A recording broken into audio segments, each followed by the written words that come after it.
Well, thanks for having us here to talk about this. We're going to talk about it's a fairly large study that we're working with in partnership with RMIT in Australia and also TU Delft in the Netherlands. So we've gotten quite good at arranging Skype calls that we all can attend.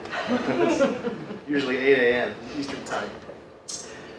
To give a background, I wanted to put this slide up on what information technology and innovation and new product development mean, and there's been a lot of changes. So if we think about the classic Apollo era engineer with a short sleeve shirt and pocket protector sitting in front of a drafting board, and you compare them to today's distributed global person that might be working with a team that's located in multiple different countries, multiple different time zones, the technology and the tools that they use have propagated outward from replacing those drafting boards to including all different types of systems and enterprise systems that are trying to manage all of this information and data digitally.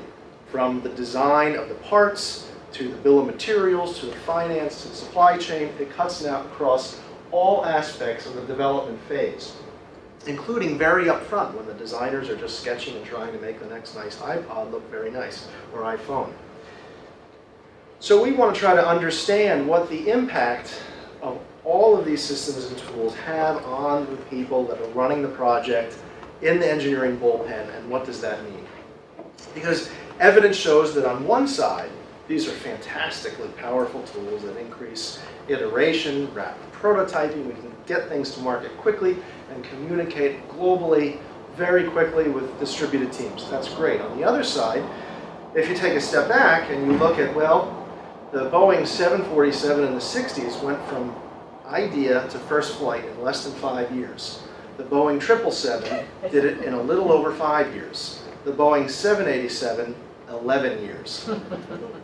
So now, of course, taking complexity, controlling for complexity, and looking at the issues of globalization and supplier and vendor management, sure, that's one thing. But we want to understand what roles does the engineering tool play in that in facilitating and affecting efficiency and effectiveness of R&D. So we do know, as I just saw, that new product development is increasingly impacted by these information tools, which have propagated throughout the process. It's dynamic. We've had a huge amount of change in the last 30 years, starting with computer-aided design, replacing the drafting table, all the way to replacing and supplementing communication through Skype and all of the social networking tools that we have now.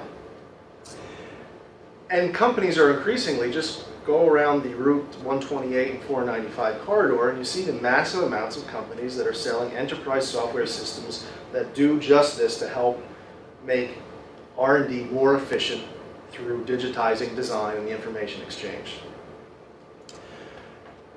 And we know that new tools are launched almost daily.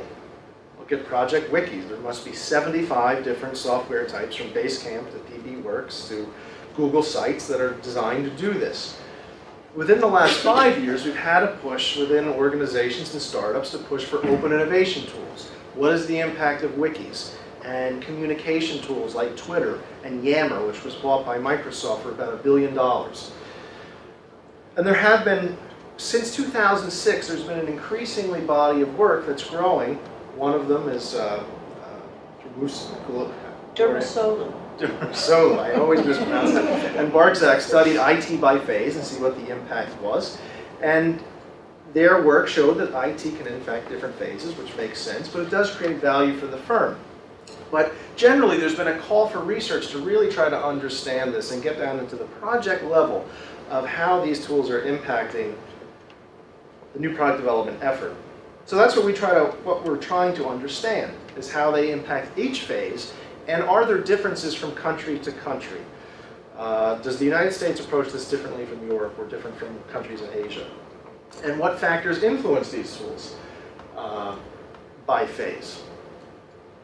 So I wanted to give you an update on a research project. We have 3 main studies. The first one, we partnered with PTC. If anybody knows PTC, they are a large leader in digital design product development software. They're located out in Needham, and they have about a 50% market share for computer-aided design and PLM systems.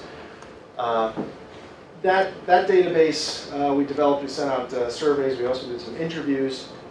We had 198 respondents from the US. They're very generous, opening up their marketing department to give us names. And we had a paper accepted earlier this year in the Journal of Product Innovation Management studying the development phase. The second paper is currently under review, is based on the Australian data, which has 150 respondents. And we're currently working on 3 and 4, trying to look at if we can study multi-country issues. And we're working on that with including the Netherlands sample, which has 100 respondents. The fourth paper that we're working on is a qualitative article that's under development we're hoping for something like the Sloan Management Review. So in this study, we looked at tools and we categorized them through, we looked at 17 different tools ranging from things like Google Sites to computer-aided design packages to product lifecycle management systems. In the end, through components analysis, we were able to identify several categories of tools. These include new media tools, traditional, social, and process. We collected data not only overall performance, traditional measures like time to market and innovativeness, but also specifically within the phase. Management approval, design iterations, and how the team collaborated with internal and external members. So the results and findings. What we did find is that we reiterated other studies that we do find that IT and new product development does have a specific impact on phase performance. But contrary to other literature, I find success that it has a direct impact on outcomes, which has not been shown before, particularly within the phase. We have found that traditional tools, like computer-aided design, email, those sorts of things, are very entrenched in corporations. They're using them very well. What we did find as well that new media tools have a very positive impact on phase performance. The number of concepts generated, collaboration, management approval. And this, if you take a step back, this makes sense. These tools are designed to increase collaboration and communication among team members, particularly given that we live in a global environment.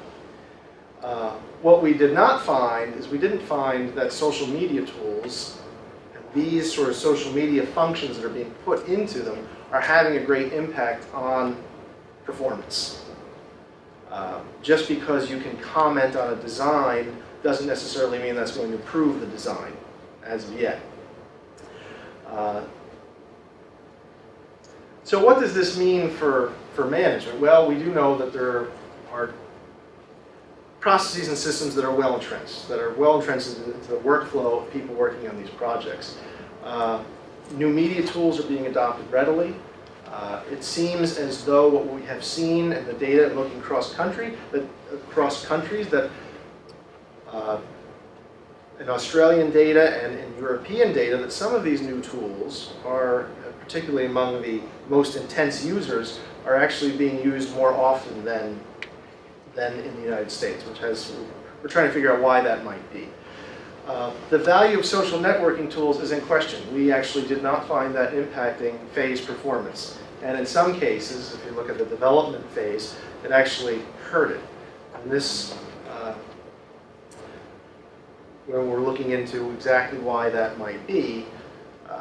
Additionally, one of the things that is interesting for us, when we looked at the United States sample, which is large companies like Ford Motor Company, John Deere, Caterpillar, PLM systems and requirements management systems, these big enterprise systems, actually seem to, they did not have an impact statistically on performance, and in some cases, they actually hurt performance.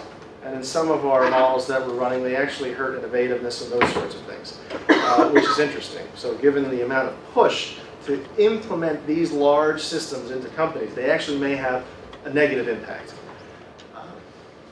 But overall, these new and social media tools, they're still in their infancy. and it appears that they have not yet migrated into the day-to-day workflow that engineers and project managers are doing. If they are, we found that the way they are currently is not effective.